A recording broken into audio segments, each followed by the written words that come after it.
Gerbera, which belongs to the Asteraceae plant family and is originally native to Asia, South Africa and Madagascar, is particularly light-hungry.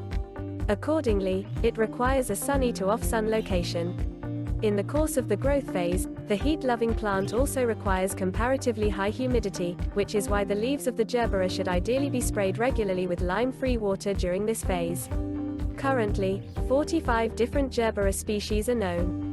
The relatively most important variety in this respect is the genus Gerbera jamesoni, which the Briton William Jameson brought back from one of his expeditions more than 100 years ago and imported to Europe.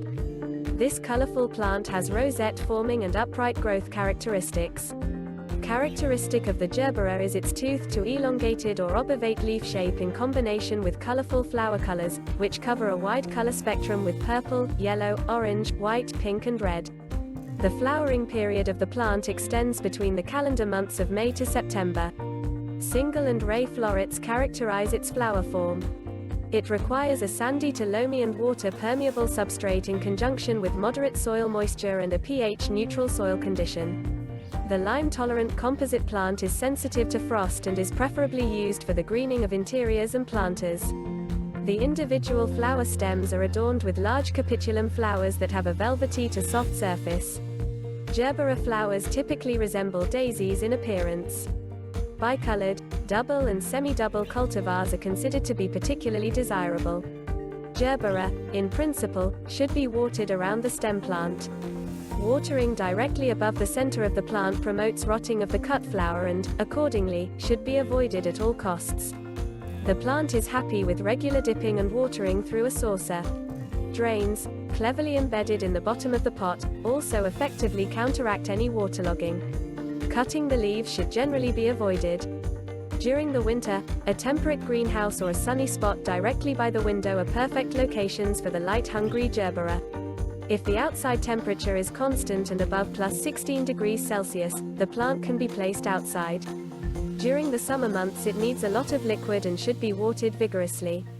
In this way, you can purposefully prevent any drying of the soil. In the autumn and winter months, the flower should be placed in a cooler location compared directly to the summer, where it requires less intensive watering. For the best possible care, the watering water should be replenished with liquid fertilizer explicitly intended for flowering plants in a 14-day cycle in a time window between April and September. This requires a well-thought-out dosage of the amount of fertilizer. In principle, the flower should be supplied with a smaller amount of liquid fertilizer than that indicated on the package. October marks the beginning of the winter dormancy of the plant. Accordingly, fertilizing the flower outside the main flowering period should be consistently avoided.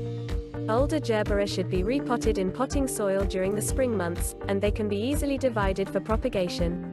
To ensure optimal flowering power, experts give the plant a winter break starting in October.